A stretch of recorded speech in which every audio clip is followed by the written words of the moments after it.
Hey guys, good morning. I'm sitting here trying to enjoy my coffee, and we have some major breaking news going on in the bass fishing community. If you haven't heard yet, you're going to find out in a second.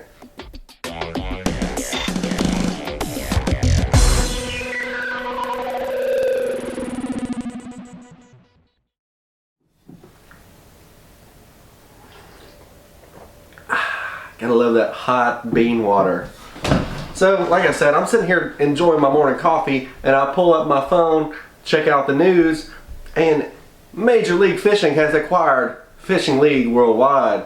If you are a bass fishing fan and you watch professional fishing, you know all about FLW and BASS and the more recent Major League Fishing. So, if you're not as well versed, BASS and FLW have been around for ages, and this is my personal opinion, but I've always enjoyed BASS. That's always kind of been my favorite. I do think that FLW had a better live format when they first came out with their live format, but those were the two, like, you know, forerunners for the longest time.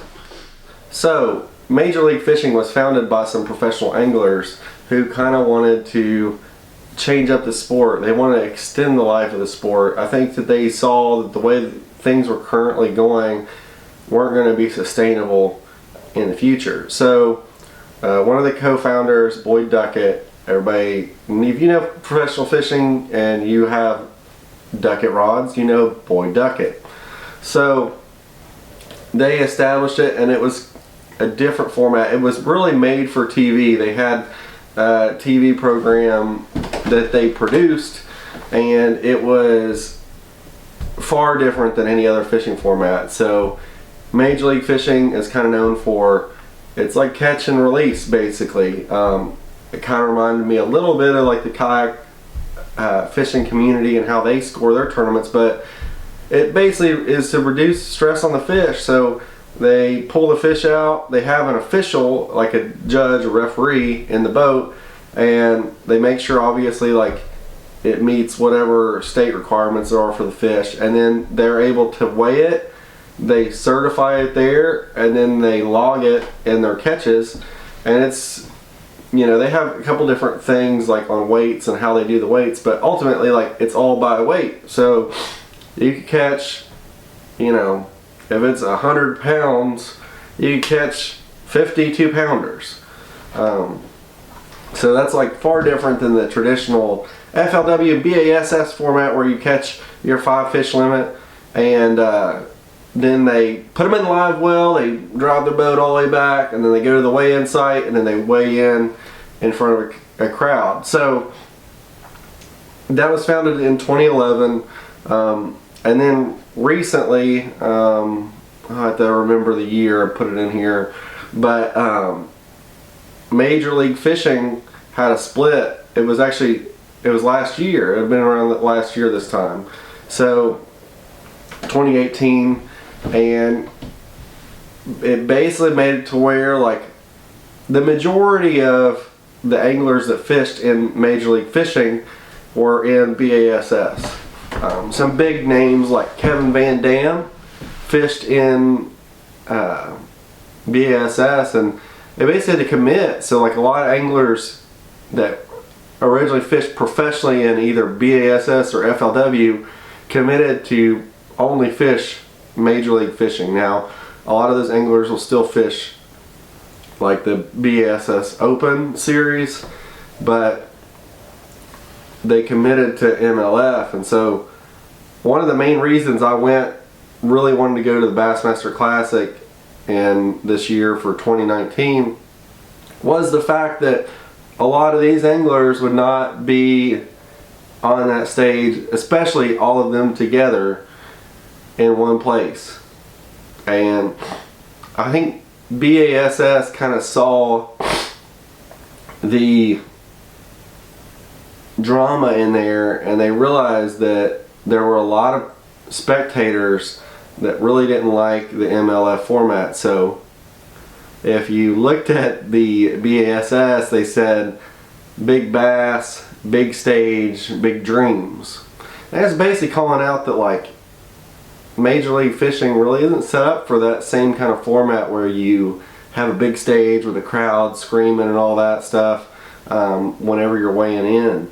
So they did that. Well, so then like you kind of had BASS and FLW kind of had to recover from that, and they're trying to, you know, create some bigger names in each of their circuits.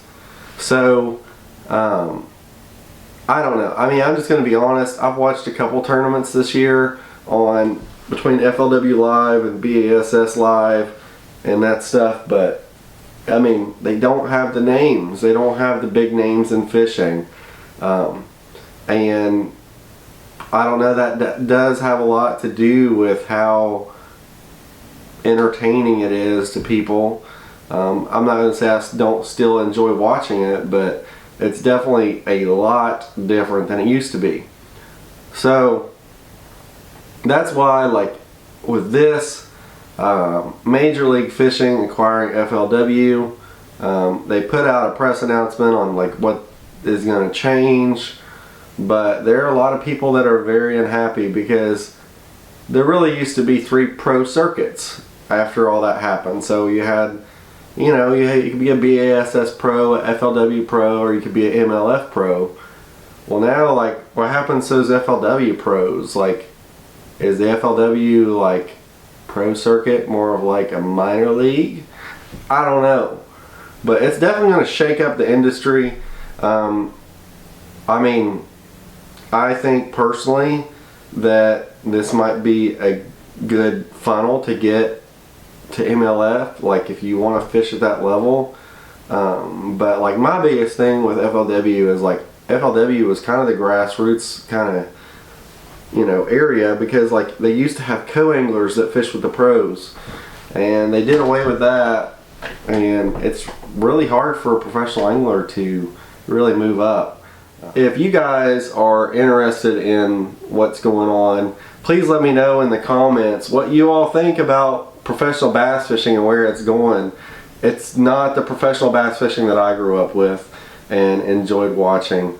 And like I said, this year I've really not watched a ton of it. I've just really not gotten into it. But let me know in the comments like what you guys think. Let me know which circuit you watch. Do you watch MLF? Do you watch FLW? And why? I'd really like to know. Get some good constructive conversation going on in the comments. And I appreciate you guys coming around and watching this video. If you like this video, hit that like button. If you don't want to miss any of my other content, please make sure you hit that subscribe button, and don't forget to ring that bell. And as always guys, get outside, do something awesome, and take somebody with you if you get a chance. See you guys in the next one.